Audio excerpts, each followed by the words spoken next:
अब हिमाचल भवन को क्या कहा गया कि वो लॉस में जा रहा है, किसी एक पॉलिटिकल पार्टी के टाइम पे नहीं है, बहुत पुराने टाइम से उसको लॉस में दिखाया जा रहा है। और ये भी कहा जा रहा है कि उन्होंने अपने बिजली के बिल जमा नहीं किए हैं। अब ये जो हिमाचल भवन दिल्ली का जो प्रॉपर्टी है, ये गवर्नमेंट के लिए एक गले में फंसी हुई हड्डी के समान हो गई है। अब वो कोशिश क्या कर रहे हैं कि इसको बेचने की किसी तरीके से ट्राई कर रहे हैं। वो क्या करेंगे, बिना किसी को बताए उसको 2000 रुपए पे जैसे या 1500 रुपए पे रूम दे देंगे और उसकी एंट्री नहीं करेंगे। अपने कर्मस्थल को जिसको मंदिर की तरह सजाना चाहिए था, उसको अपने दीमक की तरह खाने की कोशिश की है।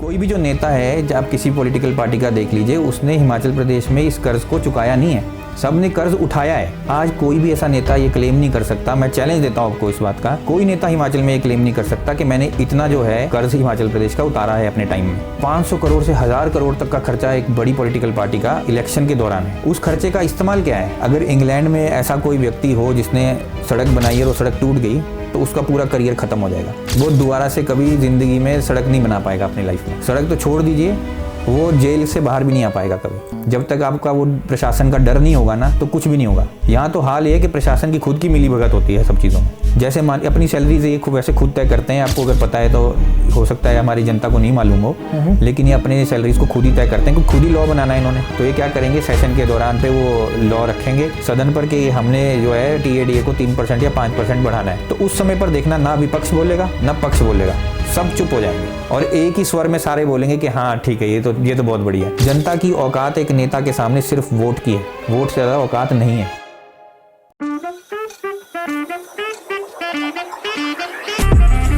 तो दोस्तों, आप सभी को मेरा नमस्कार। मैं हूं आपका होस्ट नितिश राजपूत, लेकर आया हूं एक और ज़बरदस्त पॉडकास्ट आप सबके सामने। आज के जो हमारे गेस्ट है मिस्टर निखिल ठाकुर जी, जो कि इंग्लैंड में हवाई जहाज़ों के इंजन बनाने वाली सबसे बड़ी कंपनी में डिजिटल मैन्युफैक्चरर हैं। और निखिल जी हिमाचल से हैं। निखिल जी के बारे में एक बात मैं आप सभी को बता दूं, वैसा पिछली वीडियो में आपने देख ही लिया है, लेकिन जो इस वीडियो को पहली बार देख रहे हैं उनके लिए मैं बता दूं कि आज की वीडियो में बहुत सारे हॉट टॉपिक्स निकलने वाले हैं। कुछ मुद्दे ऐसे हैं जो हमने प्री पॉडकास्ट में डिस्कशन किए, जिन्होंने मेरे भी होश उड़ा दिए। तो ये वीडियो आपके लिए बड़ा इंपॉर्टेंट रोल अदा करने वाली है सभी के लिए। तो इस वीडियो को ध्यान से देखना, स्किप मत करना, नहीं तो फिर बीच में आधा अधूरा ज्ञान आपको मिलेगा। वीडियो पूरी जरूर देखना। तो मैं स्वागत करता हूं निखिल ठाकुर जी। नमस्कार जी, बहुत बहुत आपका धन्यवाद मुझे बुलाने के लिए। हर बार की तरह मुझे बहुत अच्छा लगा आपसे मिलके। आपकी टीम बहुत अच्छी है, जैसे मैंने पहले भी कहा है। इतना सोचने के लिए किसी के पास उतना समय नहीं बचता है, सब अपने अपने कामों में बिजी है जी। और आप ये करते तो इसके लिए आपको दिल से सैल्यूट है। तो अब चलते हमारे पहले सवाल की तरफ। आप इतनी अच्छी पोस्ट पर है और इतनी अच्छी जगह काम कर रहे हैं जी, आपने सोशल अवेयरनेस और पॉलिटिकल मुद्दों को ही क्यों चुना? देखिए, इसके पीछे एक बहुत बड़ा कारण है, क्योंकि आज के दौर में आप देख रहे हैं, आप तो मुझसे ज़्यादा एक्सपीरियंस हैं सोशल मीडिया में, तो आप देख ही रहे हैं कि लोग अक्सर क्या कर रहे हैं, पॉपुलर हो रहे हैं। उनकी कोशिश क्या है, पैसा बनाना कोशिश है। उनको समाज को कुछ अच्छी चीज़ नहीं दिखानी है, उनका एक ही काम है, पैसा बनाओ, TRP इंक्रीज़ करो, या तो हंसी मजाक के वीडियोस हैं, कुछ लाइट वीडियोस हैं, ठीक है, लोग देखना चाहते हैं, वो भी अच्छी बात है, देखना भी चाहिए, कुछ टाइम पे वो भी देखना चाहिए। लेकिन मुझे ऐसा लगा कि हिमाचल में आज कमी किस चीज़ की है? कमी है कि हम सोशल मुद्दों के ऊपर बात नहीं करना चाहते, हम असली मुद्दों को उठाना नहीं चाहते। और आप देखेंगे राजनेता भी अपने कामों में बिजी हैं, उनको कोई मतलब नहीं है जनता से। और जनता भी आजकल ऐसी हो गई है कि सोशल मीडिया पे 90% से ज़्यादा लोग एक्टिव हैं। उसके बावजूद भी मैं देखता हूं कि ऐसा कोई चैनल नहीं है जो सोशल मुद्दों पे बात करता हो, जो पॉलिटिकल मुद्दों पे बात करता हो खास करके। तो इसीलिए मैंने फिर उस गैप को फिल करने की कोशिश की। बिल्कुल बिल्कुल बिल्कुल। निखिल जी, अभी क्या है, हिमाचल प्रदेश में सबसे बड़ा मुद्दा चला हुआ है, जिसमें कि HPTDC के कर्मचारियों ने कहा कि उन्हें गलत तरीके से घाटे में दिखाया गया और जो स्थानीय विधायक जी है वो इसके लिए जिम्मेदार है। इसमें आपकी क्या राय है? ये जो मुद्दा है, मैंने भी टीवी के जरिए ही देखा। जैसे टीवी पे न्यूज़ आई तो टीवी के जरिए मैंने ये मुद्दा देखा। मुझे बहुत विचित्र लगा पहले तो ये मुद्दा। फिर इसके बारे में थोड़ी डीप मैंने स्टडी करी, जानने की कोशिश करी कि ये मुद्दा क्या है। तो हुआ क्या कि HPTDC के अंदर, आप टूरिज्म डेवलपमेंट कॉरपोरेशन के अंदर कुछ रेस्टोरेंट्स आते हैं और कुछ होटल्स आते हैं जिसमें लोग आमतौर पर ठहरते हैं। और काफ़ी मशहूर ये होटल्स हैं HPTDC के, बहुत चलते हैं होटल्स हैं ये। तो उसमें ये कहा गया कि HPTDC को गलत तरीके से लॉस में दिखाया गया और उसमें ये शो किया गया कि ये लगातार जो HPTDC है वो पैसा नहीं बना रहा है।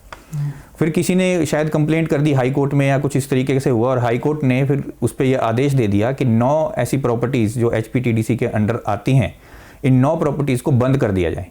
अच्छा। और उसका जो आधार है उसको ऑक्यूपेंसी का आधार बताया गया। ये बताया गया कि कम लोग उसमें होटल में जा रहे हैं, और उस कम लोग वाले होटल में जिसमें ज़्यादा लोग जा ही नहीं रहे हैं, ठहर ही नहीं रहे हैं, तो ऐसे होटल को चलाने का कोई फ़ायदा नहीं है, क्योंकि वो सरकारी खर्चे का जो है मिसयूज़ है। उसमें फिर कर्मचारियों ने, जो इनके कर्मचारी थे जो वहाँ पे करते होंगे काम, मुझ सब ने, उनका एक संघ बना होता है जी। तो कर्मचारी संघ ने फिर इसके ऊपर आंदोलन चलाया कि ये जो सब कुछ है, ये जो स्थानीय विधायक हैं जो इसको कंट्रोल कर रहे हैं, ये विधायक ने जानबूझ के किया है, जानबूझ के लॉस में दिखाया है, हमें अच्छे तरीके से प्रेजेंट नहीं किया है कोर्ट के अंदर, और हमें जानबूझ के लॉस में दिखा करके वो शायद किसी तरीके से इसको प्राइवेटाइज करना चाहते हैं या शायद इसे बेचना चाहते हैं, कुछ इस तरह का वो काम उन्होंने कहा कि क्लेम किया कि इस तरीके से जो है वो काम हो रहा है। लेकिन इसमें आपको एक बात अच्छी तरीके से समझनी होगी कि जो HPTDC है उसके अंडर जितने भी होटल्स आ रहे हैं, अगर वो बहुत पहले समय से लॉस में चल रहे थे तो वो आज की सरकार उसके लिए जिम्मेदार तो नहीं। इसका मतलब पहले की सरकारें भी वो यही काम कर रही थी, काफ़ी टाइम से उसको लॉस में दिखाया जा रहा था। और जो ये एम्प्लॉयज़ कह रहे हैं कि हम लॉस में हैं ही नहीं, हम प्रॉफिट में हैं, इसका मतलब है कि कहीं ना कहीं भ्रष्टाचार हो रहा था। अगर आप पहले प्रॉफिट में थे और आप अपने आप को लॉस में दिखा रहे हो, तो वो प्रॉफिट कहाँ जा रहा था? वो कहीं नेताओं की जेब में तो नहीं जा रहा था। और बाली जी जो हैं, जो विधायक हैं, उनके पहले भी अपने होटल्स हैं, अगर आप उसका थोड़ा स्टडी करें, उनके अपने भी होटल्स हैं इसमें। तो हो सकता है वो शायद अपने होटल्स को प्रमोट करने के लिए इन होटल्स को जो है लॉस में दिखा रहे हों, कुछ भी हो सकता है। अभी इसके ऊपर पूरी स्टडी नहीं आई है तो हम कुछ ज़्यादा क्लेम नहीं करेंगे इस बात पे। आपका इसमें क्या कहना है कि जो HPTDC के कर्मचारी है, वो आपको क्या लगता है कि वो झूठा इल्ज़ाम लगा रहे हैं? देखिए, इसमें बहुत सारी चीज़ें होती है। HPTDC के एम्प्लॉयज़ झूठा इल्ज़ाम भी लगा सकते हैं, पर मैं सीधे तौर पे नहीं कहूँगा झूठा इल्ज़ाम, क्योंकि अभी पूरी स्टडी इसमें आई नहीं है। होता क्या है कि जब भी कोई विधायक है, जब उसको कोई डिपार्टमेंट दिया जाएगा या उसको कोई ऑफिस दिया जाएगा कंट्रोल करने के लिए, तो उस ऑफिस में वो अपने लोगों को भर्ती कर देते हैं। अच्छा। तो अपने लोगों को इसमें ये भी एक इल्ज़ाम जो HPTDC के एम्प्लॉयज़ ने लगाया है, जो उनके संघ ने लगाया है, वो ये भी है कि बाली जी ने अपने जो कॉन्स्टिट्यूएंसी के लोग थे वो भर्ती कर लिए, और उनको सिफारिश से उनको भर्ती किया गया, और उनको काम भी नहीं आता है। तो वो भी एक उन्होंने कारण बताया। लेकिन मेरा जो सवाल यहाँ पे सीधा सीधा है एम्प्लॉयज़ से HPTDC के, कि अगर आपको लग रहा था कि जिस तरह से जो विधायक हैं वो कुछ गड़बड़ कर रहे हैं, लॉस में दिखा रहे हैं, तो वो आज से तो नहीं दिखा रहे होंगे। 2 साल तो सरकार को भी हो गए चलते हुए, तो 2 साल पहले से वो कर रहे होंगे ये सब। तो इन्होंने पहले क्वेश्चंस क्यों रेज नहीं किए? अगर लॉस में दिखाया जा रहा था तो ये सही डेटा दिखा सकते थे जनता को, ये सही डेटा के आधार पर कंप्लेंट भी कर सकते थे, ये मिनिस्टर के पास भी कंप्लेंट कर सकते थे। इन्होंने क्यों नहीं की? राइट। तो कहीं कुछ ना कुछ गड़बड़ है, और पॉलिटिकल मोटिवेशन कई बार इन सब चीज़ों की एक जड़ होती है। तो जैसे आपने कहा कि पॉलिटिकल मोटिवेशन इसके पीछे हो सकती है, और जो इसमें धरना प्रदर्शन हुआ वो भी पॉलिटिकल मोटिवेशन के ही अंतर्गत आ सकता है क्या? बिल्कुल आ सकता है। इस बारे में थोड़ा सा बताइए। बिल्कुल आ सकता है। देखिए, क्या होता है ना कि मैंने जैसे भी आपको बताया कि कोई भी विधायक हो, किसी भी पॉलिटिकल पार्टी का हो, ये आपको समझना होगा, इसमें पॉलिटिकल पार्टी की कोई बात नहीं है। हम ये नहीं कह रहे हैं कांग्रेस अच्छी है, हम ये नहीं कह रहे हैं बीजेपी अच्छी है। कोई भी पॉलिटिकल पार्टी हो, कोई भी नेता हो, उसका काम करने का ढंग यही है। वो क्या करेंगे? वो अपने लोगों को भर्ती करेंगे सबसे पहले। अब आप किसी को फेवर करोगे, किसी को भर्ती कर लोगे, तो वो आपके हिसाब का ही काम करेगा, उससे आप जो चाहे वो काम ले सकते हो। अब ये खास लोग जिनको भर्ती किया जाता है, ये कौन लोग हैं, पहले आपको ये समझना होगा। ये वो लोग होते हैं जो अपने स्तर पर, चाहे वो गांव के स्तर पर हो, चाहे वो किसी और क्षेत्र के स्तर पर हो, वो किसी ना किसी तरीके से प्रधान टाइप या लीडर टाइप होते हैं, छोटे लीडर जिनको बोला जाता है, चाहे वो यूथ लीडर हो, चाहे वो किसी और तरह का कोई लीडर हो। तो ये लोग क्या करते हैं, उनके पास 1000-2000 वोट्स होते हैं, और ये उस वोट्स के दम पर इस तरह के विधायकों को, इस तरह के जो MLAs हैं, इनको फिर ये अपने हिसाब से चलाने की कोशिश करते हैं। और MLA भी लालच में आ जाते हैं, क्योंकि उनको पता है इलेक्शन में जीतना है, तो 1000-2000 वोट बहुत मायने रखते हैं। तो वो इन लोगों को फिर भर्ती कर लेते हैं, और फिर इस तरीके से ये एक दूसरे की फेवर करते रहते हैं। अब होगा क्या कि मान लीजिए एक पॉलिटिकल पार्टी है, उसने अपने समय पर कुछ लोगों को भर्ती कर दिया। अब सपोज करो कि दूसरी पॉलिटिकल जो पार्टी है वो जीत गई, अगली बार उसकी सरकार बन गई। अब जब उसकी सरकार बनेगी तो ये जो लोग होंगे जिनको पहले भर्ती किया गया था, ये दूसरी पॉलिटिकल पार्टी का एजेंडा चलाना शुरू कर देते हैं। तो ये जो पॉलिटिकल एजेंडा चलाने का सिस्टम है, इसी को जो है मैं कहता हूं कि ये पॉलिटिकल मोटिवेशन है। हमने कभी प्रदर्शन को इस नजरिए से कभी नहीं देखा था ना। अभी आप जब बता रहे हो चीजें, तो अभी सामने आ रही, दिमाग में क्लिक हो रही है चीजें। एक और मुद्दा है हिमाचल भवन का जी। तो हिमाचल भवन दिल्ली के उसको बेचने का है या कुछ इस तरीके का है वो, तो क्या वो भी इससे रिलेटेड है क्या? देखिए वो है तो सेपरेट मुद्दा, लेकिन आप उसको इसी तरीके का मुद्दा समझ सकते हैं कि ये है क्या मुद्दा, इसको थोड़ा सा हाँ पहले मैं बताएं। आपको एक्सप्लेन करता हूँ, लेकिन आप उसको समझ सकते हैं इस तरीके का, क्योंकि इसमें भी जो है सरकारी धन का ही मिसयूज है।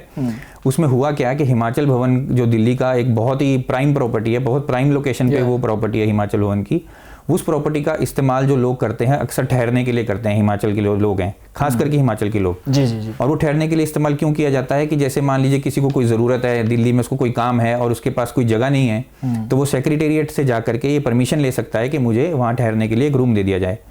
तो सेक्रेटेरिएट जो होता है उनको रूम दे देता है बेस्ड ऑन कि वो खाली है या नहीं है, उसके आधार पर वो दिया जाता है। अब हिमाचल भवन को क्या कहा गया कि वो लॉस में जा रहा है। जैसे बाकी एचपीटीडीसी को लॉस में दिखाया गया, वैसे हिमाचल भवन भी काफ़ी समय से लॉस में जा रहा है। किसी एक पॉलिटिकल पार्टी के टाइम पे नहीं है, बहुत पुराने टाइम से उसको लॉस में दिखाया जा रहा है। और ये भी कहा जा रहा है कि उन्होंने अपने बिजली के बिल जमा नहीं किए हैं। बिजली का जो बिल है, अब आप देखेंगे वो काफ़ी समय से अगर आप उसको दे नहीं रहे हो, पे नहीं कर रहे हो, तो काफ़ी बड़ा अमाउंट वो बन गया है। तो अब ये जो हिमाचल भवन दिल्ली का जो प्रॉपर्टी है, ये गवर्नमेंट के लिए एक गले में फंसी हुई हड्डी के समान हो गई है। अच्छा। तो अब वो कोशिश क्या कर रहे हैं कि इसको बेचने की किसी तरीके से ट्राई कर रहे हैं। ये खबर आ रही है, अभी हम पूरे तौर पे तो कह ही नहीं सकते, क्योंकि इस पे अभी क्या पता कुछ और मुद्दा निकल के आ जाए। और आपको पता ही है हमारे चीफ मिनिस्टर साहब कल को ये भी बोल सकते हैं कि नहीं ऐसी तो कोई बात ही नहीं थी। तो जो भी बात अभी आ रही है मीडिया में वो यही आई है। लेकिन अभी मैं आपको हिमाचल भवन की एक सीधी बात बताता हूँ, क्योंकि बहुत से ऐसे लोग हैं, आपके व्यूअर्स को भी मैं बताना चाहूँगा जो नहीं जानते हैं हिमाचल भवन के बारे में। 2 तरह के रेट्स हिमाचल भवन में होते हैं। ओके। एक रेट होता है गवर्नमेंट रेट और एक रेट होता है प्राइवेट रेट। अच्छा। तो जो गवर्नमेंट रेट है वो ऑफिसर्स के लिए है, जो लोग सरकारी काम से, चाहे वो दिल्ली जा रहे हैं, चाहे दिल्ली से उन्होंने आगे जाना है, कुछ समय के लिए दिल्ली में रुकना है, पर किसी सरकारी काम से अगर कोई जा रहा है, ऑफिसर है या वीआईपी है, तो उसको लगता है सरकारी रेट एक रूम का। ओके। और वो तकरीबन 500 रुपये के आसपास एक नाइट का रूम का उसका चार्ज होगा। Okay okay. और जो प्राइवेट जो रेट है वो लगता है, जैसे आप और मैं अगर जाना चाहें और हमें कोई काम है, कोई अपना पर्सनल काम है, या मान लीजिए किसी आपको हॉस्पिटल में जाना है, किसी को लेकर के आपको हॉस्पिटल में जाना हो, तो उस तरह का काम को पर्सनल काम माना जाएगा और उसके लिए आपका लगेगा प्राइवेट रेट। तो जो कि 2000 या 2500 रुपये के आसपास है एक नाइट का। तो बहुत बड़ा डिफरेंस है। अब इसमें लोग क्या करते हैं, जो सरकारी लोग हैं खास करके, जो अपने प्राइवेट काम के लिए दिल्ली जाते हैं, वो सरकारी रेट पे वहाँ पे ठहरना शुरू कर देते हैं। अब जहाँ आपने 2500 रुपये कमाने थे, वहाँ आपकी कमाई होगी 500 रुपये, तो 2000 का तो सीधा ही लॉस हो गया सरकार को। और ये मैं एक नाइट की बात कर रहा हूँ, लोग बहुत ज़्यादा टाइम तक ठहरते हैं। फिर जो विधायक हैं, जो एमएलएज हैं, जो मंत्री हैं, जो मुख्यमंत्री हैं, ये खुद भी ठहरते हैं, अपने चमचों को भी ठहराते हैं, और साथ ही साथ इनके कुछ खास लोग होते हैं ऐसे, या कोई रिश्तेदार है, उनको भी ठहराते हैं सरकारी रेट्स पे, जो कि इलीगल भी है, लेकिन फिर भी ठहराया जाता है। और साथ ही साथ हिमाचल भवन के भी कुछ कर्मचारी जो हैं, वो क्या करते हैं कि मान लीजिए अब हिमाचल भवन खाली है, उसमें 4 या 5 रूम मान लीजिए खाली है, और कोई ऐसे घूमता फिरता कोई वहाँ चला गया, उसने मांग लिया कि भाई कोई रूम है आपके पास अवेलेबल तो दे दीजिए, तो वो क्या करेंगे, बिना किसी को बताए उसको 2000 रुपये पे जैसे या 1500 रुपये पे रूम दे देंगे और उसकी एंट्री नहीं करेंगे। अच्छा। तो वो एंटर हुआ नहीं, अब 1500 रुपये कहाँ गए, तो ये सब मिल बांट के खा लेते हैं। तो इस तरह की भी हरकत करते हैं। इतनी रिसर्च का आपको पता कैसे लगता है इतना? मैं बहुत टाइम हिमाचल भवन में गया हूँ, आपको भी कहूँगा कि कभी आपको मौका लगे तो ज़रूर जाके देखिएगा। प्रॉपर्टी बहुत अच्छी जगह पर है, लेकिन उसकी मेंटेनेंस बिल्कुल बेकार है। आप उसके अंदर जा कर के देखिए, ढंग से सफाई नहीं है, कमरे जो हैं वो प्रॉपर तरीके से मेंटेन नहीं किए गए हैं, और अब बाथरूम में जाओगे बाथरूम सही नहीं है, बुरी हालत मतलब उसकी करके रखी हुई है। तो जिसको जो आपका एक मंदिर की तरह जिसको आपको सजाना चाहिए था, क्योंकि वो तो आपका कर्म स्थल है ना, जो वहाँ काम कर रहे हैं उनके लिए तो कर्म स्थल है वो। बिल्कुल। अपने कर्म स्थल को जिसको मंदिर की तरह सजाना चाहिए था, उसको अपने दीमक की तरह खाने की कोशिश की है। और यही जो है वो वजह है फिर हिमाचल भवन को जो आप सुन रहे हैं कि शायद बेचना पड़ सकता है। तो मतलब अच्छा, ये जो मुद्दा है ये कि हिमाचल भवन को बेचना चाहते हैं, बेचना वो चाहते हैं उसको, वो उससे कुछ पैसा जनरेट करने की शायद प्लानिंग हो सकती है। लेकिन इसमें जो मेन कारण है वो यही है कि जब आप अपने ही ऑफिस को लॉस में दिखाएंगे या अपने ही ऑफिस में अच्छे से काम नहीं करेंगे, तो इस तरह की चीज़ें होंगी ही फिर। मैं आपको सर बोलूँ या भाई बोलूँ? भाई बोलो आप। क्योंकि मेरे अंदर से ऐसे निकल रहा है कि मैं नहीं भाई बोलो, बिल्कुल भाई बोलो, क्योंकि हम सब हिमाचली भाई भाई हैं, कुछ नहीं इसमें। हाँ, तो जैसे कुछ चीज़ें मुझे ऐसा लगता है कि आपने जो चीज़ें बोली उससे क्या है कि मुझे भी ऐसा लगा कि कुछ मेरी आंखें खुल गई या कुछ चीज़ें जो कभी सोच भी नहीं सकते थे वो भी आई। आई होप जो हमारी ऑडियंस है उनके भी कुछ सवाल के जवाब उनको मिल चुके होंगे। जैसा कि प्राइवेटाइजेशन की हमने बात की, तो कहीं ऐसा तो नहीं है कि ये जो प्राइवेटाइजेशन है ये धीरे धीरे हमारे जो ऑफिसेज है हिमाचल के वो भी तो नहीं इसकी चपेट में आ जाएंगे कहीं? इसके ऊपर मैंने अपने YouTube चैनल पे बहुत डिटेल में एक वीडियो बनाया था, काफ़ी पहले बनाया था, वो काफ़ी लोगों ने देखा भी उस वीडियो को। अपने YouTube चैनल का चलो साथ ही साथ नाम भी बता दीजिए ऑडियंस हाँ, तो मेरा YouTube का चैनल का नाम है पहाड़ी फैक्टर, और मुझे बहुत खुशी है कि आज हम 3000 सब्सक्राइबर्स का परिवार भी बन चुके हैं। क्या बात है, बहुत बढ़िया, बहुत बढ़िया। ये भी एक बहुत बड़ी खुशी की बात है। लेकिन चलो मुद्दे पे फिर से आते हैं। तो बात यहाँ पर ये है कि जो प्राइवेटाइजेशन है ना, ये एक ऐसी चीज़ है जो कभी ना कभी आपको हिमाचल प्रदेश में देखनी पड़ेगी। हिमाचल प्रदेश आज इतने बुरी तरीके से कर्ज में डूबा हुआ है, और कोई भी जो नेता है, आप किसी पॉलिटिकल पार्टी का देख लीजिए, उसने हिमाचल प्रदेश में इस कर्ज को चुकाया नहीं है, सब ने कर्ज उठाया है। आज कोई भी ऐसा नेता ये क्लेम नहीं कर सकता, मैं चैलेंज देता हूँ आपको इस बात का, कोई नेता हिमाचल में ये क्लेम नहीं कर सकता कि मैंने इतना जो है कर्ज हिमाचल प्रदेश का उतारा है अपने टाइम में। किसी ने भी नहीं उतारा है, सबने बस लिया है कर्ज। ये क्या चक्कर होता है, मतलब इसको उतारना जिम्मेदारी होती है या फिर आगे जिम्मेदारी? अब जैसे अब आप, ये तो लोन है, जैसे अब आपने लोन लिया है, अगर मान लीजिए किसी चीज़ के ऊपर आप लोन ले रहे हैं, या मान लीजिए मैं लोन ले रहा हूँ, तो जिस प्रॉपर्टी के अगेंस्ट मैं लोन ले रहा हूँ वो प्रॉपर्टी तो बैंक की हो जाती है।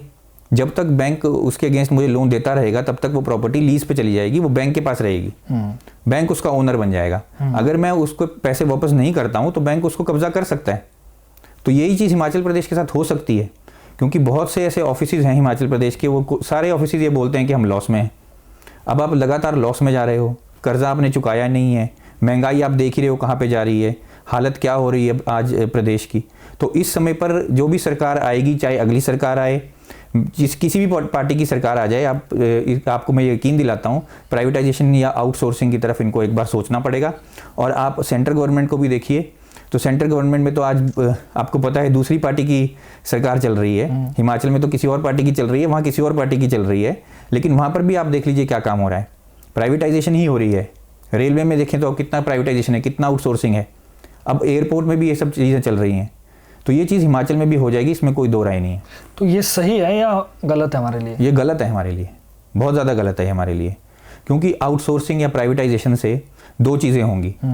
जो एंड यूज़र है, जिसको कोई काम पड़ता है सरकारी दफ्तर में, उसका काम थोड़ा स्पीड में ज़रूर हो सकता है, लेकिन उसके कुछ भी चार्जेस हो सकते हैं। अगर मान लीजिए कि आपने किसी प्राइवेट कंपनी को कोई काम दे दिया, कोई काम सौंप दिया है, तो वो वाली जो प्राइवेट कंपनी है, अगर तो वो बड़ी कंपनी है, कोई ऐसी कंपनी है जिससे ये राजनेता जो है भ्रष्टाचार कर रहे हैं, तो वो जो कंपनी है वो आपसे चार्जेस ज़्यादा लेगी चीज़ों के। जो काम आज आपका 50 रुपए में हो रहा है, वो काम आपका 100 रुपए में भी हो सकता है। मैंने कुछ लोगों को बोलते हुए सुना ये कि चलो प्राइवेटाइजेशन हो रही है तो ये तो अच्छा है हमारे लिए, जो सरकारी कर्मचारी उनकी अकड़ खत्म हो जाएगी और हमारा काम अच्छे से करेंगे, ऐसा मैंने कुछ सुना है। नहीं, वो भी उसका एक पहलू है, वो भी हो सकता है, क्योंकि ये डिपेंड करता है कि कितनी ईमानदारी से आप प्राइवेटाइज करते हो किसी चीज़ को। अगर उसमें बेईमानी रहेगी, अगर आप अपने ही लोगों को फिर जो है चीज़ें देते रहोगे, जैसे अडानी को आप देख रहे हो, अंबानी को देख रहे हो, सब कुछ उनके पास ही जा रहा है, अगर वही सब होता रहेगा तो वो तो अपनी मर्जी की फिर रेट लगाएंगे, वो आपको फिर देने पड़ेंगे। इसका मैं आपको एक छोटी सी स्टोरी सुनाता हूँ, है पर्सनल स्टोरी है, अगर आप थोड़ा इंटरेस्ट लें तो। जरूर। तो क्या हुआ, अभी मेरी मदर जो हैं वो चंडीगढ़ में रहते हैं, तो मेरी मदर ने बिजली का बिल एडवांस जमा कराया था, तो 6000 के आसपास उन्होंने एडवांस जमा करा दिया था, क्योंकि कई बार वो जैसे हमारे पास आ जाते हैं, बच्चों के पास आते जाते रहते हैं, तो एडवांस में करा जाते हैं कि पीछे से बिजली ना काट दें ये लोग। तो हुआ क्या कि बिल आया, बिल एज इट इज़ आ गया, उसमें वो 6000 एडजस्ट नहीं किया उन लोगों ने। तो मेरी मदर को ऑफिस जाना पड़ा, वो उनके ऑफिस गए, ऑफिस में जाकर उन्होंने बात की कि भाई 6000 तो मैंने दिए थे, कहाँ चले गए। वहाँ पे लोग रो रहे थे, तो मदर ने पूछ लिया, भाई आप इतने बड़े ऑफिसर और बैठ के आप रो रहे हो, बात क्या है। लिटरली आंसू निकाल रहे थे, हाँ आंसू निकाल रहे थे, रो रहे थे। तो उन्होंने कहा कि मैडम हम आपका काम कहाँ से करें, हम तो खुद परेशानी में हैं, क्योंकि सेंट्रल गवर्नमेंट जो है वो वो डिपार्टमेंट को प्राइवेटाइज करने के लिए सोच रही है, और प्राइवेटाइज करके वो अडानी को देने की सोच रही है। अच्छा। अब उसमें एक प्रॉब्लम ये उन्होंने बताई, अब ये कंफर्म्ड तो नहीं है, क्योंकि ऑब्वियसली मैंने डायरेक्ट तो बात नहीं की है, लेकिन उन्होंने ये बात बताई है कि जो बिजली का रेट चंडीगढ़ में 4.5 रुपये पर यूनिट का करंट रेट चल रहा है डोमेस्टिक में, उसमें ये क्या करते हैं कि 8 रुपये पर ये बिजली खरीदते हैं और 4.5 रुपये पे एंड यूज़र को देते हैं, उसमें कुछ सब्सिडी है, तो एंड यूज़र को कुछ सब्सिडी मिल जाती है, कुछ थोड़ा उसको फ़ायदा हो जाता है। पहले ही चंडीगढ़ में बिजली के जो बिल हैं काफ़ी ज़्यादा आते हैं लोगों के। अब होगा क्या कि अगर अडानी आ जाएगा या कोई और प्राइवेट कंपनी अगर उस चीज़ को करेगी, तो वो 8 रुपये पे चीज़ लेगी तो 10 रुपये पे बेचेगी, ठीक है, तो 10 रुपये पे वो चीज़ आ जाएगी। तो आप एक सोच करके देखिए, जो एंड यूज़र है फिर उसका उसमें फ़ायदा है या नुकसान है। नुकसान ही है। नेचुरली फ़ायदा तब है जब आप उसको ईमानदारी से प्राइवेटाइज करते हो, जब एक कंपनी नहीं 4-5 कंपनियां उसके ऊपर compete करती हैं और आपको उसी सर्विस के लिए 4-5 अलग अलग कंपनीज अवेलेबल हैं। फिर बेस्ट टू बेस्ट फिर वो जो बेस्ट टू बेस्ट है वो फिर आपको पता ही कंपटीशन आ जाएगा, कंपनी में कंपटीशन आएगा तो वो अपने फिर रेट को उनको गिराना पड़ेगा क्योंकि उनको लुभाना है लोगों को। फिर प्रेशर भी होगा ना मेंटेन। बिल्कुल मेंटेन होगा, क्वालिटी भी मिलेगी आपको। फॉरेन कंट्रीज में इसी तरीके से चलता है काम। आपको क्या लगता है इसका सबसे बड़ा कारण क्या है? क्या इसमें करप्शन तो नहीं इंक्लूड है इसमें? करप्शन बिल्कुल है, भ्रष्टाचार बिल्कुल इसमें इन्वॉल्व है, ये तो बहुत बड़ा कारण है ही। लेकिन जो सबसे बड़ा कारण मैं आपको इम्पोर्टेंट एक कारण बताने वाला हूँ, शायद हो सकता है लोगों का ध्यान उस तरफ नहीं गया हो। जो भी एक ऑफिस होता है उसको एक कॉरपोरेशन की तरह चलाना चाहिए। तो कॉरपोरेशन में क्या होता है, वो पहले ही अपना साल का बजट बता देते हैं कि हमारे जो साल का बजट है आपको 1 साल के लिए हमने बजट दे दिया, इस बजट के अंदर जो है आप अपने खर्चा मेंटेन करो। और फिर उसके साथ साथ आपको एक प्रॉफिट का टारगेट भी दे देते हैं कि ये हमारा टारगेट प्रॉफिट है साल का, जिससे आप लगातार प्रॉफिट में रहो। जी जी जी। फिर कॉरपोरेशंस क्या करती हैं, हर महीने अपने आप को मैप करती रहती हैं कि आज पहले महीने में हमारा कितना खर्चा हुआ, पहले महीने में हमने कितना प्रॉफिट बनाया, और उसके हिसाब से फिर वो अपने जितना जो काम है उसको एडजस्ट करती रहती है। मान लीजिए पहले अगर कम काम हुआ है तो फिर वो थोड़ा काम ज़्यादा करेंगे, दूसरे महीने में थोड़ा और बढ़ा देंगे। कोशिश ये करेंगे कि हम हमेशा प्रॉफिट में रहें। लेकिन हमारे कोई भी सरकारी दफ्तर कॉरपोरेशन की तरह काम नहीं करता है। डिसिप्लिन आप देखोगे लोगों में है ही नहीं। लोग आएंगे, बैठे रहेंगे, चाय पानी पीते रहेंगे, काम की तरफ ध्यान ही नहीं है। अगर 10 बजे दफ्तर लग रहा है तो 11 बजे तक आप देखोगे ऑफिसर सीट पे ही नहीं बैठा हुआ है। तो इस तरह की चीज़ें भी बहुत ज़्यादा होती हैं सरकारी दफ्तरों में। तो अगर मैं आपको संक्षिप्त में एक बात बोलूँ, अगर आप अपने घर को रोज़ उसकी एक ईंट निकालना शुरू कर दो तो आपको क्या लगता है आपका घर बचेगा या टूटेगा? डेफिनेटली टूटेगा ही। तो यही काम हो रहा है, भ्रष्टाचार तो है ही है उसमें। भ्रष्टाचार आपने बात की और बड़े अच्छे से एक्सप्लेन किया। अब मैं ये जानना चाहता हूँ कि जो भ्रष्टाचार है उसको आप सरल भाषा में कैसे एक्सप्लेन कर सकते हैं और ये किस हद तक जा सकता है हमारे हिमाचल के लिए? ठीक है, तो देखिए भ्रष्टाचार जो है ना उसके लिए मैंने एक बहुत सिंपल सी डेफिनेशन बनाई है। भ्रष्टाचार क्या है कि आप मान लीजिए किसी का काम कर रहे हो और वो उसका काम जो है बनता नहीं है, वो काम होने वाला नहीं है लीगल तरीके से, लेकिन आप फिर भी उसका वो काम करके दे रहे हो उसको। या फिर किसी को आप जल्दी काम करके दे रहे हो, उसका नंबर मान लो 10वां है लेकिन आप उसको उठा करके पहले ही काम करके दे रहे हो, या फिर आप उसको कोई और बेनिफिट प्रोवाइड कर रहे हो। तो इस काम को करने के एवज में जो आप चीज़ ले रहे हो सामने वाले से, वो भ्रष्टाचार है। अब उस चीज़ को मैंने कुछ कैटेगरीज में डिवाइड किया है। एक तो डायरेक्ट भ्रष्टाचार है जिसमें डायरेक्ट पैसा लेना हो गया। अब चाहे वो टेबल के ऊपर है चाहे टेबल के नीचे, वो मैटर नहीं करता है। एक तो डायरेक्ट पैसा मांगना है जो आप देखते हो कभी छोटे लेवल पे क्लर्क CPNs वगैरह आप देखोगे कई दफ्तरों में मांग लेते हैं। मैं नाम नहीं ले रहा हूँ और सभी भ्रष्ट नहीं है, ये भी एक सही बात है, लेकिन बहुत से लोग हैं भी, उससे हम डिनाई नहीं कर सकते हैं सच्चाई से। और दूसरी चीज़ होती है इनडायरेक्ट भ्रष्टाचार, जिसमें वो क्या करते हैं कि डायरेक्ट पैसा नहीं मांगेंगे, कुछ और चीज़ आपसे मांग लेंगे। जैसे बोलेंगे, जैसे अगर कोई ऑफिसर है, अगर उसका कोई काम किया है तो बोलेंगे हमें प्रमोशन दे दो, या हमारे किसी बंदे को जो है आप नौकरी पे रख लो, सिफारिश चला देंगे, कुछ इस तरह का काम करेंगे। ये भी भ्रष्टाचार है, इसकी एक अपनी कैटेगरी है। तो उसी तरीके से जैसे मान लीजिए आपने किसी कॉन्ट्रैक्टर से भ्रष्टाचार करना है, तो कॉन्ट्रैक्टर से आपने कोई प्लॉट ले लिया या आपने बिल्डिंग में कंस्ट्रक्शन का मटेरियल ले लिया, उससे कंस्ट्रक्शन करवा ली मुफ्त में, वो भी भ्रष्टाचार है। अगर आप अपने बच्चों के लिए या अपनी बीवी के लिए या अपने परिवार के लिए कोई चीज़ ले रहे हो किसी से, जैसे कोई सोना ही ले लिया आपने, या अपने बच्चों की फीस आपने करवा दी है जमा, कुछ भी ऐसी चीज़ जो आप ले रहे हो किसी से, वो भ्रष्टाचार की कैटेगरी में ही आएगा। और इसके साथ साथ मैं ये कहना चाहूँगा जनता भी भ्रष्ट है। जनता को पता नहीं लग रहा है कि वो भ्रष्टाचार कर रही है, लेकिन वो भी भ्रष्ट है। कैसे? देखिए मैं आपको थोड़ा सरल भाषा में ही समझाता हूँ ये फिर से। जनता भ्रष्ट ऐसे है कि जब आप किसी को चुन रहे हो, किसी नेता को चुन रहे हो, तो वो क्या बोल करके आपके पास आ रहा है, आप उसकी क्या चीज़ देख रहे हो चुनने के लिए? आम जनता तो बस यही देख रही है कि क्या वादे हुए शुरुआत में। ठीक है, तो 2 चीज़ें मैं आपको बताता हूँ, 2 या 3 चीज़ें ही हैं। पहली चीज़ तो होगी वादे, वो झूठे हैं, वो आपको पता है कोई वादा आज तक पूरा नहीं हुआ है किसी के साथ। एक तो पहले झूठे वादे करना, आपको मुफ्त के प्रलोभन देना, आपको रिझाने की कोशिश करना, और उसके साथ साथ क्या होता है कुछ लोगों में होता है, ये आप देखेंगे कई जगह पे शराब पिला देना, पैसा भी देते हैं, पैसा भी चलता है कई जगह, इलेक्शन में पैसा देते हैं, जबकि ये बैन है, उसके बावजूद भी ये हो रहा है। और ये सब चीज़ें जो हो रही हैं ये क्या है? ये जनता को खरीदने की बात है ना। आप जनता को झूठा वादा बोल रहे हो, उसको बोल रहे हो तुझे 1500 रुपये दूंगा, तो क्या है ये? उसको खरीदने वाली बात है ना। इसका मतलब आपकी जो वोट की कीमत है वो 1500 रुपये है। तो अगर जनता अपना वोट उस 1500 के लालच के पीछे दे रही है या किसी और मुफ्त के प्रलोभन के पीछे दे रही है, चाहे मुफ्त का बिजली का बिल हो, चाहे पानी का मुफ्त का बिल हो, अगर उसके पीछे जनता वोट दे रही है तो ये भ्रष्टाचार है और जनता को पता नहीं चल रहा है कि वो भ्रष्टाचार कर रही है। तो कई बार ऐसा होता है कि जानकर या बिना जाने जो है वो जनता इसके चपेट में आ जाती है। और आप देखोगे जो बड़ी बड़ी पॉलिटिकल पार्टीज़ हैं, इनका जो इलेक्शन का खर्चा है, अगर आप कभी वो खर्चा देखो अगर ध्यान से, 500 करोड़ से 1000 करोड़ तक का खर्चा एक बड़ी पॉलिटिकल पार्टी का इलेक्शन के दौरान है। अच्छा, उस खर्चे का इस्तेमाल क्या है?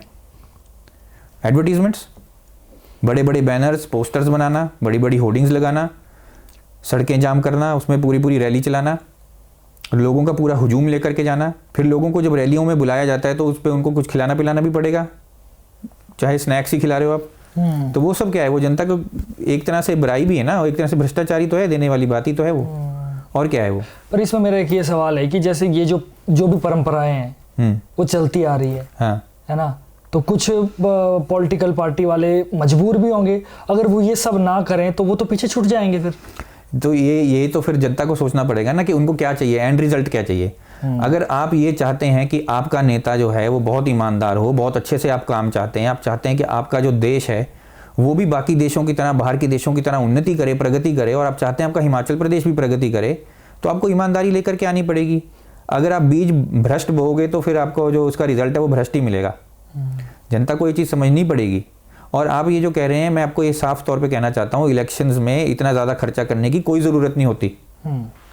अब आपको एग्जांपल देता हूँ इंग्लैंड का छोटा सा, क्योंकि मैं वहाँ रहा हूँ तो मैंने काफ़ी टाइम से देखा है। वहाँ बहुत 3 इलेक्शंस मेरे सामने हो चुके हैं, मैंने देखे अपने सामने 3 इलेक्शंस। और उनके प्राइम मिनिस्टर को आप बिलीव नहीं करेंगे, मैंने एयरपोर्ट पे देखा था। एयरपोर्ट पे उन्होंने पूरा एयरपोर्ट कोई जाम नहीं किया हुआ था, एक कोने में खड़े हुए वो खुद प्राइम मिनिस्टर साहब, और अपने आप सैंडविच खरीद रहे हैं, अपने आप सैंडविच का पैसा दे रहे हैं, और उनकी सिक्योरिटी साथ में खड़ी है। क्या बात कर रहे हो? और हम वहीं साथ में ही खड़े थे, किसी ने हमें रोका नहीं, किसी ने एयरपोर्ट पे ऐसा कोई हुजूम नहीं था या बहुत सारे लोग नहीं थे, एयरपोर्ट को कुछ ब्लॉक नहीं किया। जो एयर ट्रैफिक था वो अपने आराम से चल रहा था, सब फ्लाइट्स आ रही थी, सब फ्लाइट्स जा रही थी, किसी को रोका नहीं गया। चक्का जाम जैसी कोई चीज़ नहीं हुई। और यही जो शोबाजी है वो शोबाजी करते ही नहीं है अपने इलेक्शंस में। आपके घरों में एक पैम्फलेट आता है, अगर जो इस कॉन्स्टिट्यूएंसी से मान लीजिए 5 या 6 लोग जो भी खड़े हैं, उनका एक पैम्फलेट आपके घर में आएगा। उस पैम्फलेट में उस व्यक्ति की फोटो होगी, उसका नाम होगा, उसकी क्वालिफिकेशंस होंगी, कितना पढ़ा लिखा है वो, कितना उसके पास एक्सपीरियंस है, उसके क्या वादे हैं, वो वादे को पूरा कैसे करने वाला है, उसका प्लान क्या है, ये सारी चीज़ें उसके अंदर लिखी होती हैं। तो खुद बोलने प्रचार करने नहीं आते? वो प्रचार वो खुद करने नहीं आते। उनका प्रचार होता है टीवी के जरिए। अब टीवी में जैसे हमारा दूरदर्शन है, तो उस चैनल को कोई पूछता नहीं है, ये भी एक हमारी बहुत बड़ी कमी रही है। लेकिन ऐसे बड़े कंट्रीज में आप जाओगे, अमेरिका में CNN है, और उसी प्रकार से जो इंग्लैंड है उसमें BBC है। तो BBC क्या करता है, जितने भी लोग खड़े हैं, जितने, उनको एक टाइम स्लॉट देता है कि इतने टाइम स्लॉट में आप अपना प्रचार करो, और वो टीवी के जरिए उनका रिकॉर्ड होता है प्रचार, और फिर लोगों को दिखाया जाता है टीवी पे। अब आपका अगर इंटरेस्ट है, आप देखना चाहोगे तो आप देखोगे, आपका इंटरेस्ट नहीं है तो नहीं देखोगे। राइट। वो कोई मजबूरी नहीं है, कोई फोर्स नहीं है देखना। लेकिन वो जो पैम्फलेट आएगा उसमें सारा मैनिफेस्टो होगा, आप उस पैम्फलेट को अच्छे से पढ़ेंगे, जनता उसको अच्छे से पढ़ेगी, उनकी बात को सुनेगी, फिर जो उनको पसंद आएगा काम के आधार के ऊपर, फिर वो उसको चुनेगी। बड़ा मतलब बड़े तरीके से इलेक्शन होते हैं बाहर ना। और ये मेरा मतलब इस बात ने ना मेरे दिमाग के जो होते हैं ना पार्टिकल्स, वो और ज़्यादा खोल दिए कि ऐसा भी हो सकता है। और हमारे भारत में जो इलेक्शन की व्यवस्था है वो मुझे तो बड़ी, अब तो लग रहा है कि ये तो बड़ी डिफरेंट है। बहुत ही ज़्यादा डिफेक्टिव सिस्टम है। वो इसलिए भी बनाया गया है क्योंकि काम तो किसी को आता ही नहीं है। अब अगर मान लीजिए इन सब चीज़ों में से ये दिखावेबाजी बंद हो जाए, सोशल मीडिया पे जो इनके नाटक चल रहे हैं, वो आप एक तरफ सोच करके देखिए, एक बार जरा सा इमेजिन कीजिए कि सारे सोशल मीडिया बंद हो चुके हैं। ये इमेजिन करिए कि इलेक्शन के टाइम पे कोई इंटरनेट नहीं चल रहा है, इलेक्शन के टाइम पे किसी को कोई एडवर्टीजमेंट अलाउड नहीं है, कोई बैनर्स नहीं, कोई पोस्टर नहीं, कुछ भी नहीं, कोई रैली भी नहीं। तो आप मुझे बताइए कौन जीतेगा, किसको वोट देंगे? किसी को भी नहीं दे पाएंगे। उसका कारण ये है कि काम किसी ने किया ही नहीं है।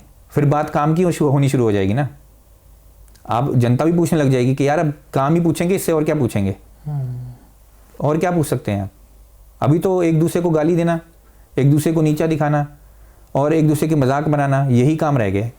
आप पॉलिटिकल सोशल मीडिया हैंडल्स देखोगे, आपकी तो हंसी छूट जाएगी। मैं क्या ही बोलूँ अब आपको उसके बारे में, वो भी एक बहुत बड़ा अलग ही टॉपिक है, उसकी एक डिस्कशन अलग से बनती है। करेंगे हाँ, उसके लिए भी अलग से। अभी तक हमने बात की करप्शन की और कुछ चीज़ें हमने ये देखी कि जो विकसित देश है, हमसे ज़्यादा विकसित देश है, वहाँ पर राजनीति कैसे होती है, इलेक्शन कैसे होते हैं। मैं फिर से करप्शन पर आना चाहूँगा जी। करप्शन जो है, इसका कोई एंड दिखता है आपको? अगर दिखता है तो आम जनता करप्शन से बचने के लिए क्या चीज़ ऐसी अपनाए?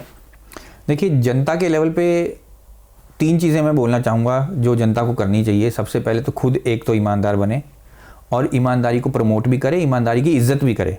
जैसे आमतौर पे आपने देखा होगा कि अगर आपके समाज में कोई व्यक्ति ईमानदार है तो लोग उसका मजाक उड़ाने लग जाते हैं। मजाक उड़ाने की बजाय ऐसे लोगों का सपोर्ट करना चाहिए और खुद भी ईमानदार बनना चाहिए। सबसे पहले मुफ्त के प्रलोभन के पीछे बिल्कुल ना जाएं। अगर कोई बोल रहा है कि हमने फलाना काम कर दिया है तो उससे एविडेंस लें, प्रूफ लें कि कैसे काम किया है, कहाँ काम किया है, दिखाएं काम क्या है। ये सारी चीज़ जो है जनता को करनी चाहिए, बहुत ज़्यादा ज़रूरी है सबसे पहले तो। दूसरी चीज़, जनता को एक सही नेता ढूंढना चाहिए। अब सही नेता क्या होगा? मेरे हिसाब से तो सही नेता होना चाहिए एक तो पढ़ा लिखा, उसके कुछ पास कोई अच्छी डिग्री होनी चाहिए, किसी ढंग की जगह से डिग्री की हो। ऐसा भी नहीं कि मैनेज कर लिए, खरीद के ले लिए, वो सब नहीं। ढंग की जगह से डिग्री की हो। फिर उसके पास कोई एक्सपीरियंस हो। वो एक्सपीरियंस कम से कम 10-12 साल का होना चाहिए, वर्क एक्सपीरियंस। अब वो मैं इसलिए कह रहा हूँ क्योंकि जब आपके पास कोई वर्क एक्सपीरियंस होगा, चाहे आपका इंडस्ट्री का है, चाहे सोशल वर्क का है, चाहे आपके पास टीचिंग का एक्सपीरियंस है, जिस भी चीज़ का एक्सपीरियंस है, आपको लोगों से बात करनी आएगी, आपको मुद्दे ढूंढने आएंगे, उसके ऊपर काम करना भी आएगा, आपको पता होगा प्लान कैसे बनाते हैं, आपको पता होगा लोगों को मैनेज कैसे करते हैं। तो इन सब चीज़ों की नॉलेज भी ज़रूरी है, इसलिए वो भी एक बहुत बड़ा क्राइटेरिया होना चाहिए। और साथ ही साथ कि वो व्यक्ति कौन से मुद्दे उठा रहा है, कैसे मुद्दे उठा रहा है, क्या वो सरल मुद्दे हैं, बिल्कुल सिंपल मुद्दे हैं, ऐसे तो नहीं है कि बस ऐसे उठाने के लिए, कुछ भी बोलने के लिए बोल रहा है। मुद्दा वो असल में है भी है, धरातल पे मौजूद है, उस तरह के मुद्दे उठा रहा है, और क्या उसके पास कोई प्लान है उसको पूरी तरीके से करने के लिए। तो अगर इस सब चीज़ में अगर मान लीजिए कोई नया ही व्यक्ति फिट हो रहा है तो आप नया व्यक्ति लेकर के आइए। और ये बहुत ज़्यादा ज़रूरी है कि जनता जो है ऐसे लोगों को खुद ढूंढे, क्योंकि जनता क्या समझती है ना कि हमारा काम सिर्फ वोट देना है, वोट दे दिया काम खत्म हो गया। वहाँ काम आपका ख़त्म नहीं होता, आपकी ड्यूटी भी है। अगर आपका कोई राइट है तो उसके साथ साथ ड्यूटी भी आती है। तो वोट आपका राइट है, ड्यूटी आपकी है कि आप सही व्यक्ति को नेता बनाएं। और अगर बड़ी राजनीति पार्टियों में आप देखते हैं कि नहीं है इस तरह का नेता, तो आप अपने राजनीतिक दल को बोल सकते हैं कि हमारी कॉन्स्टिट्यूएंसी से इस व्यक्ति को अगर तुम टिकट दोगे तब हम तुम्हें जिताएंगे, अगर नहीं दोगे तो हम नहीं जिताएंगे। ये सीधी बात जनता कर सकती है, जब वो आपसे वोट मांगने आते हैं तब उनसे बोल सकती है। ये तो दूसरा जो काम है जनता को करना चाहिए। और तीसरा काम है अकाउंटेबिलिटी। जनता को अकाउंटेबिलिटी इंश्योर करनी चाहिए, ये करना चाहिए कि जवाबदेही जो है ना वो सबकी होनी चाहिए, ये बहुत ज़्यादा ज़रूरी है। आपने बात की अकाउंटेबिलिटी की, तो अब मैं थोड़ा सा ऑडियंस के लिए भी थोड़ा सा सरल बनाता हूँ चीज़ों को। अकाउंटेबिलिटी क्या है और अकाउंटेबिलिटी के बारे में जो आपने कहा, इसे कैसे इंश्योर करें कि नेता या ऑफिसेज अकाउंटेबल हों? देखिए, अकाउंटेबिलिटी वो जवाबदेही है जो हम चाहते हैं कि हमें सरकार से भी मिले, वो जवाबदेही हमें अपने गवर्नमेंट ऑफिस से भी मिले, ऑफिसर्स भी जो गवर्नमेंट में बैठ रहे हैं वो भी हमें जवाब दें, और साथ ही साथ जो हमारी पॉलिटिकल पार्टीज़ हैं, जो हमारे नेता हैं, वो भी जवाबदेह बने। वो होती है हमारी अकाउंटेबिलिटी, बहुत सरल शब्दों में।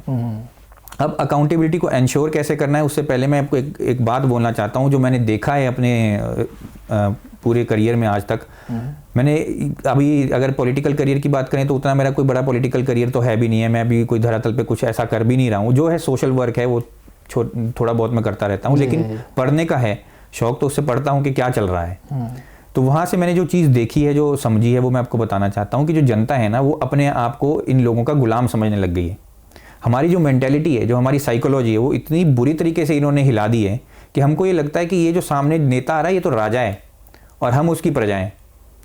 हमने उसको भगवान का दर्जा दे दिया है नेता को।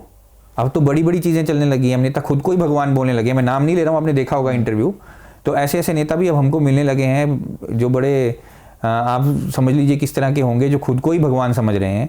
और जनता जो है वो भी ऐसा ही समझ रही है कि ये तो नेता भगवान है और हम इसके जो पुजारी हैं, ये क्या करेंगे। अब आप खुद सोच के देखिए ना, आपने किसी को एक लेवल पे बिठा दिया है, एक हाई लेवल पे बिठा दिया है, और खुद आप ज़मीन पे बैठे हो। और आपने खुद देखा होगा, मुझे बहुत दया भी आती है, बहुत दुख भी होता है जब मैं देखता हूँ हमारे बड़े बुजुर्ग जो हैं, कोई जवान भी अगर नेता होगा तो उसके पैरों को हाथ लगाते हैं। और हमारा कल्चर हिमाचल का क्या था आप जानते हैं अच्छे तरीके से। हम बड़े बुजुर्ग, कोई भी बड़ा बुजुर्ग हो तो हम उसके पैरों को हाथ लगाते हैं, चाहे वो पढ़ा लिखा है चाहे नहीं है पढ़ा लिखा। लेकिन आज ये हो रहा है हमारे समाज में। तो ये किस तरह की मेंटेलिटी, किस तरह की सोच है। आप ही का जो टैक्स है, जो आप टैक्स दे रहे हो, उसी टैक्स के पैसे से जो है सरकारें चलती हैं, उसी टैक्स के पैसे से इनको तनख्वाहें मिलती हैं, ठीक है। और आप ही जो है जब इनको चंदे इकट्ठा करके देते हो तो आप ही के चंदे से इनकी पॉलिटिकल पार्टियां चलती हैं। और आप ही जब सपोर्ट करते हो, जब आप ही इनके मेंबर बनते हो, आप ही इनका प्रचार करते हो, आप ही इनको वोट देते हो, तो देने वाला कौन है इसमें? देने वाली तो जनता है। और लेने वाला कौन है? लेने वाला राजनेता है। लेकिन हमने उल्टा कर दिया, हमने लेने वाले को बड़ा बना दिया और देने वाले को भिखारी बना दिया। अब तो ऐसा लग रहा है कि इस भाई सिर फट जाएगा। ये बात जो आपने बोली ना जी, शायद अगर आपने नहीं बोली होती तो मुझे लगता है कि मेरे भी दिमाग में शायद अगले आने वाले 100 साल तक, जब तक जिंदा हूं तब तक नहीं आती। ये जो सोच है ये हमारे लिए ही गलत है। हमारा मुद्दा ये नहीं है कि हमें डिसरिस्पेक्ट करनी चाहिए किसी भी लीडर की, लेकिन जो आपने कहा कि पैर छूने वाली बात भी इसमें आ गई। हम नेता को एज ऐसे रख सकते हैं कि वो उनको हम किसी पर्टिकुलर जॉब उनको दी गई है। बिल्कुल। देखिए, नेता का काम है ना, नेता अगर आप किसी को नेता बना रहे हो तो उसकी ड्यूटी है आपके प्रति। वो आपको कुछ उसने वादे किए थे, कुछ प्रॉमिसेस किए थे, आपको पसंद आया, उसकी सोच पसंद आई, कुछ तो पसंद आया जो आपने उसको नेता बना दिया अपना, तो उसका कुछ तो कर्तव्य होना चाहिए आपके प्रति। अब मैं ये नहीं कह रहा हूँ कि आप नेता है तो डंडा ही मारने शुरू कर दो या लड़ाई झगड़ा शुरू कर दो, गाली गलौज करो, ये सब नहीं मैं कह रहा हूँ। मैं ये कह रहा हूँ कि हमारी सोच देखो कहाँ है, कि हम नेता को भगवान समझ रहे हैं, जबकि नेता भी हमारी तरह इंसान ही है। तो अकाउंटेबिलिटी आप इंश्योर जो करने की बात हो रही थी, वो किस तरह से होगी? जब आप नेता को भगवान समझते हो तो आप भगवान से सवाल ही नहीं करोगे कभी। अगर वो कुछ गलत फैसला करेगा तो आप बोलोगे कोई बात नहीं, भगवान है वो तो उसने कर दिया, कुछ नहीं होता। यही तो होता है ना, आप देखते हैं ना हमारे समाज में यही तो चल रहा है। जब तक आप सवाल नहीं पूछोगे तो अकाउंटेबिलिटी इंश्योर नहीं हो सकती। अकाउंटेबिलिटी को इंश्योर करने के लिए सवाल पूछना बहुत ज़्यादा ज़रूरी है। लेकिन सवाल ये नहीं कि कुछ भी सवाल पूछा, सबसे पहले ये आप आइडेंटिफाई करो कि मुद्दा क्या है, किस मुद्दे पे आप सवाल पूछना चाहते हैं, चाहे वो नेता है, चाहे वो ऑफिसर है, चाहे कुछ भी है। उसके बाद उसका एविडेंस इकट्ठा करो, प्रूफ इकट्ठा करो। जब आपको पता चल जाए कि ये जो मैं सवाल पूछने वाला हूँ ये वाकई में सवाल है, वाकई में सच्ची बात है, फिर आप उनसे पूछो कि भाई क्या है ये सब। जैसे मैं आपको एक एग्जांपल देता हूँ कि मान लीजिए आपके घर के पास कोई सड़क बन रही है जी जी जी, और आप देखते हैं कि 1 साल भी नहीं हुआ सड़क टूट गई, एक ही बारिश में खड्डे पड़ गए, सड़क पूरी तरह से बेहाल हो गई है। तो वहाँ आप पूछ सकते हैं कि भाई ये जो सड़क आपने बनाई थी इतनी जल्दी टूटी कैसे? किसको टेंडर दिया था? कौन काम करने वाला था? बिल्डर कौन था? मटेरियल कैसा यूज़ हुआ है? कितना पैसा खर्च हुआ सड़क को बनाने में? ये सारे सवाल आप पूछ सकते हैं, ये जनता का राइट है। लेकिन जनता पूछती ही नहीं। कौन इतना उलझे, जो चल रहा है चलने दो। यही तो प्रॉब्लम है ना। देखिए अब अच्छा, इसी तर्ज पर अगर मैं फॉरेन की बात करूं, जो विकसित देश है हमसे ज़्यादा, जैसे अपना इंग्लैंड है, यूएसए है, तो यहाँ पर जब कुछ ऐसा होता है तो आपको क्या लगता है वहाँ पर किस तरीके से मैनेज होती है चीज़? मान लो सड़क टूट गई, मैं आपको बिल्कुल सीधा सीधा बताऊंगा, ब्लैंक उसमें आपके सीधा फेस के ऊपर, अच्छा लगे बुरा लगे जो भी है।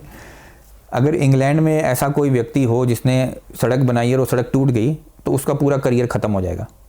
वो दोबारा से कभी ज़िंदगी में सड़क नहीं बना पाएगा अपनी लाइफ में। क्या बात? सड़क तो छोड़ दीजिए, वो जेल से बाहर भी नहीं आ पाएगा कभी। वो उसको पूरी की पूरी उम्र जेल में ही रखेंगे।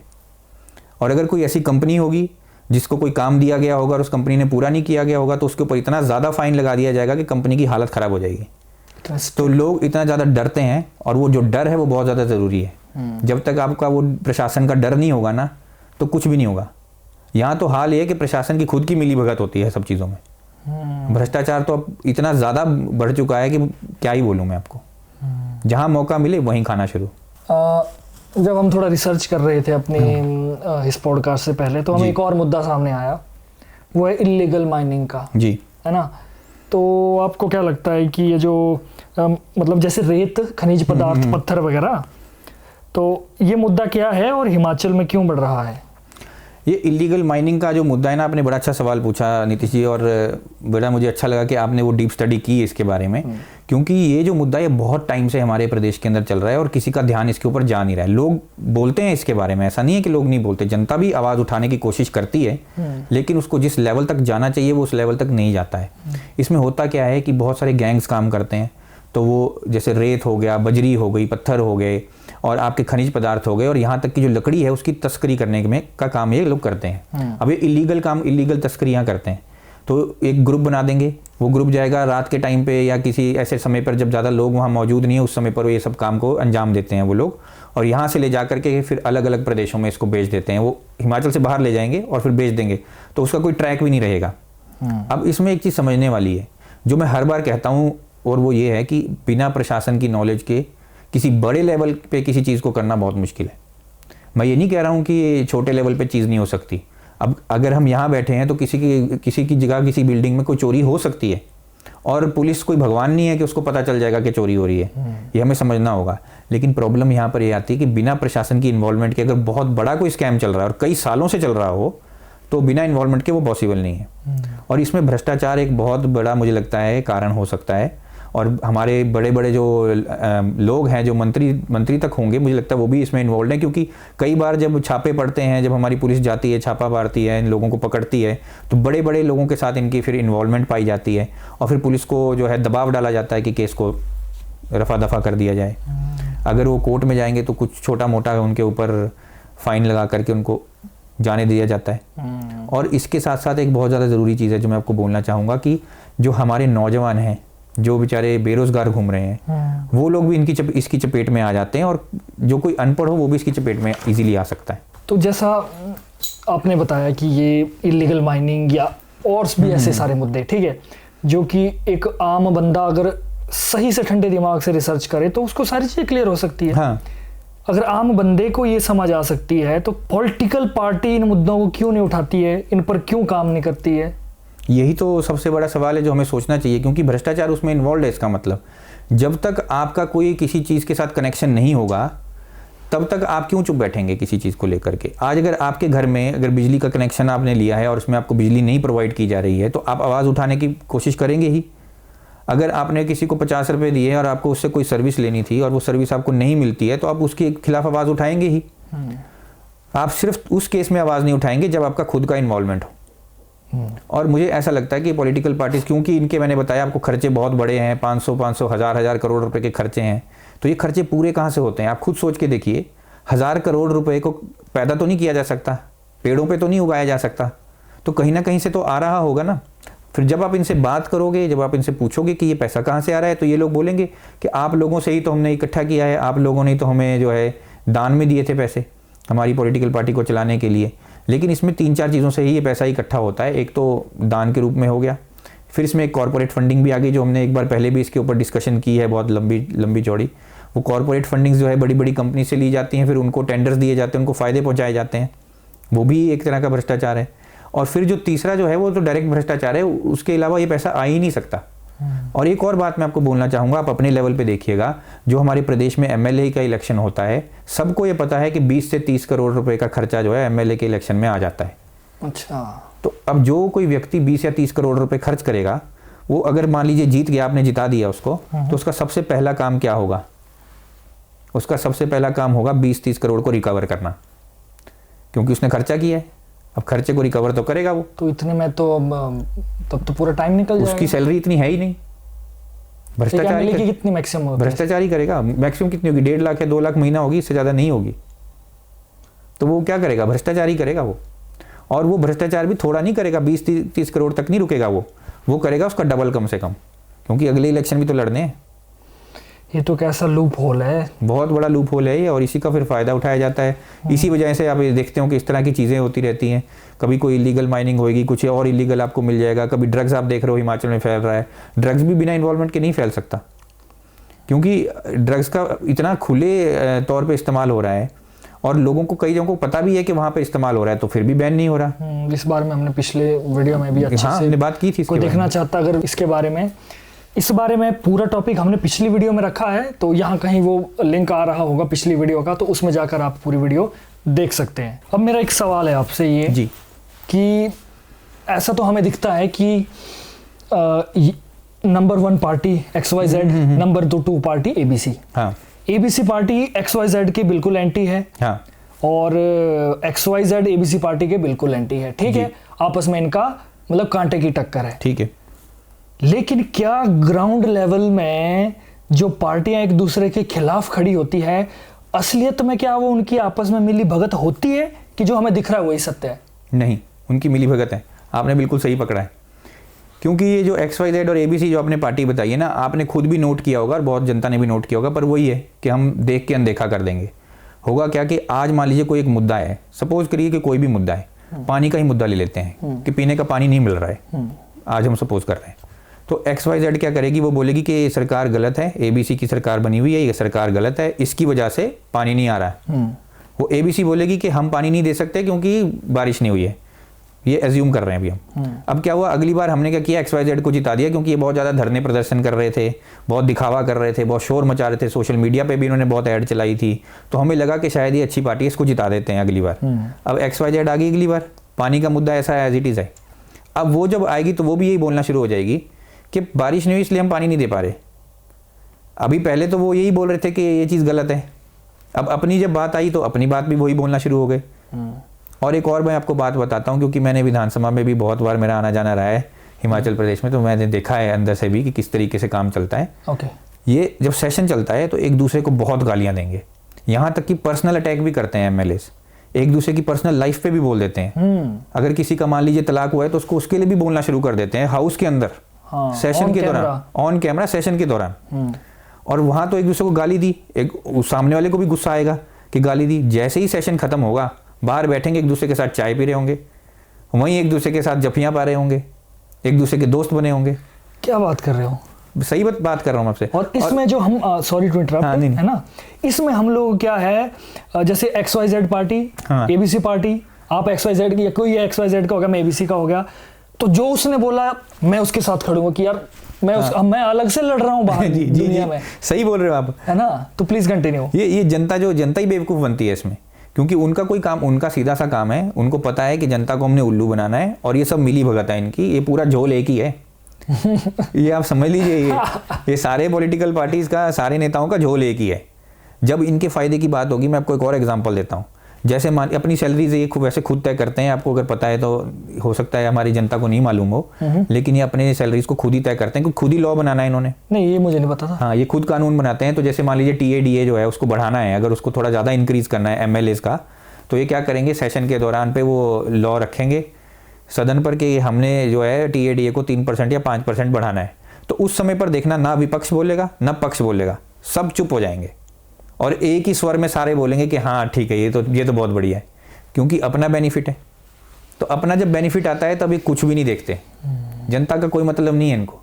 जनता की औकात एक नेता के सामने सिर्फ वोट की है, वोट से ज़्यादा औकात नहीं है। और अगर हमें लगता है कि हम किसी नेता के कोई स्पेशल बंदे हैं, तो मैं आपको साफ तौर पे कह रहा हूँ, आप भूल जाओ, अब नहीं हो। क्योंकि आज अगर आपसे काम उनका निकल गया तो वो आपको आम की गुठली की तरह फेंक देंगे, ये सच्चाई है।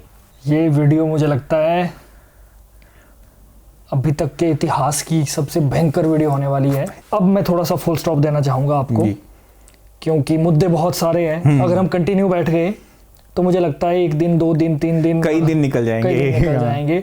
और आपका रिसर्च और आपकी जो भी सोच है और क्या आपकी जो हिम्मत है चीज़ों को खुलकर बोलने के लिए, उसके लिए मैं दिल से आपको सलाम करता हूँ। Thank you. और मेरी ऑडियंस को भी मैं इतना बताता हूँ कि जैसे मैंने पहले बात की थी निखिल जी से कि आप क्या पॉडकास्ट में आप क्या करना चाहते हो, तो इनका सबसे पहला एक ही लाइन मेरे सामने आई थी कि मैं जो ग्राउंड रियलिटी है उसको लोगों तक लाना चाहता हूँ बस।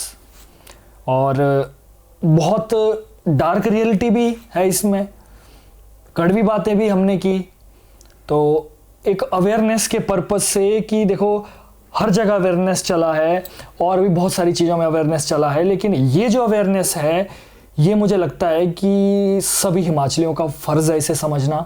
और कहते हैं ना, मेरी भी ऐसा कि कुछ चीज़ें मेरे भी दिमाग में आई कि जब तक कोई बताए नहीं तब तक हमें भी पता नहीं लगेगा, है ना। तो क्या सही है क्या गलत है ये फैसला जनता का है। और ये पॉडकास्ट एक अवेयरनेस पर्पस से थी, आप लोगों के दिमाग में चीज़ें अच्छे से पहुँचे कि behind the scene, behind the camera और बिहाइंड द पर्दा क्या चीज़ें होती है। और अपनी प्रतिक्रियाएं आप प्लीज़ कमेंट कर दें। और आपको लगता है कि कोई सवाल मैं पूछना भूल गया फ्लो में, या होता है कि आपके दिमाग में कोई सवाल आ गया, तो आप उस सवाल को कमेंट कर दीजिए। नेक्स्ट एपिसोड हमारा होगा, जो आपके कमेंट में सवाल आएंगे उन सवालों को हम निखिल जी से ज़रूर पूछेंगे और आपके जो भी मन की चीज़ें हैं वो भी आपको, उसके जवाब भी आपको सामने आ जाएंगे। तो निखिल जी मैं धन्यवाद करता हूँ आपका। बहुत बहुत धन्यवाद आपका। आपके सभी व्यूअर्स को फिर से मैं प्यार भरा जो है नमस्कार देता हूँ, बहुत आपका धन्यवाद है। देखिए, इन चीज़ों में बहुत हिम्मत की ज़रूरत होती है, ये कोई छोटी चीज़ नहीं है। मैं ये नहीं बोल रहा हूँ कि मैंने हिम्मत दिखाई है बोलने की, लेकिन उसके साथ साथ पूछने की भी हिम्मत होनी चाहिए। तो आपने भी बहुत हिम्मत दिखाई है। मैं बहुत लोगों से बात कर चुका हूँ, लेकिन बहुत लोग ऐसे हैं जो इन चीज़ों पे बात ही नहीं करना चाहते, वो अवॉइड करते हैं इन चीज़ों पे बात करना। तो ये भी बड़ी हिम्मत की बात है। और आपके व्यूअर्स को भी मैं बोलता हूँ कि उनके अंदर भी बहुत हिम्मत है, जो इस चीज़ों को देखेंगे, सपोर्ट करेंगे। बिल्कुल, मेरा बहुत तो बड़ी बात है। व्यूअर्स के लिए ही मेरा बहुत बहुत हमेशा ग्रेटिट्यूड रहता है कि वो हमारे मुद्दों को समझते हैं और प्रतिक्रियाएं देते हैं, पॉजिटिव प्रतिक्रियाएं देते जी, हैं जी। और जिससे क्या है कि देखिए, मैं तो यही मानना है कि अगर कोई इंसान कर रहा है, देखिए मैं तो एक होस्ट हूँ, लेकिन निखिल जी जो कर रहे हैं, मुझे लगता है कि आपका सबसे पहला फर्ज ये है, पहला स्टेप आपका यही है कि आप एटलीस्ट सपोर्ट करना स्टार्ट करें यार। लाखों करोड़ों सालों बाद कोई इंसान ऐसे मुद्दों से उठता है, इन मुद्दों के बारे में बात करता है। यूं तो मुद्दे बड़े सारे हैं, लेकिन उन मुद्दों के बारे में बात करना अपने आप में एक बहुत बड़ी बात है। और आप, मेरा जो पहली रिक्वेस्ट है आपसे ये कि आप पहले तो भाई को मेरे भाई निकल रहा है तो चले जाना। नहीं, बिल्कुल कमाल है। क्या तो निखिल भाई को सपोर्ट करें और उनका जो YouTube चैनल है और Instagram चैनल है वो लिंक में है, डिस्क्रिप्शन में, वहाँ पर जाके एटलीस्ट आप अपना प्यार दिखाएं, उन्हें पॉजिटिवनेस दिखाएं। ऐसा ना हो कि आने वाले समय में हमें एक इंसान ऐसा मिला जो इतना अच्छा बोल रहा है, हम इसे भी खो दें। तो आप प्रतिक्रियाएं दें, कमेंट करें, जाके फॉलो करें और अप्रिशिएट ज़रूर करें, क्योंकि ये जो काम है ये एक समाज सेवा है। इसमें बोलकर किसी को किसी तरीके का लाभ नहीं मिल रहा है, सिर्फ ये एक सोशल अवेयरनेस है। तो मुझे लगता है आज की पॉडकास्ट को यहीं विराम देना चाहिए। मुझे अंत में कुछ कहना चाहते हैं हमारी ऑडियंस से तो प्लीज़। मैं सभी से यही ज़रूर कहना चाहूँगा कि आपने अभी जैसे समराइज़ किया, बहुत अच्छे तरीके से आपने बहुत सारी चीज़ें बोली। मैं जनता को भी यही बोलता हूँ, मैं अपने भाई बंधुओं को भी यही बोलता हूँ, देखिए सभी मेरे फ्रेंड्स हैं। मैं सबको बोलूँगा कि सब आप मेरे फ्रेंड्स ही हैं, जो मुझसे बड़े हैं, मेरे से बड़े बुजुर्ग हैं आप, तो आप सबकी मैं इज़्ज़त करता हूँ। मैं कभी किसी को ये नहीं कहता हूँ कि भाई मुझे जो है आप सब्सक्राइब करके ही सपोर्ट करो। आप इनको एक बार ज़रूर देखो, आप एक बार मेरी वीडियोस को ज़रूर देखो, क्योंकि उसमें जो मैंने बात उठाई है वो बहुत ज़रूरी मुद्दे हैं, तो उनको जो है ज़मीन पर आना बहुत ज़्यादा ज़रूरी है।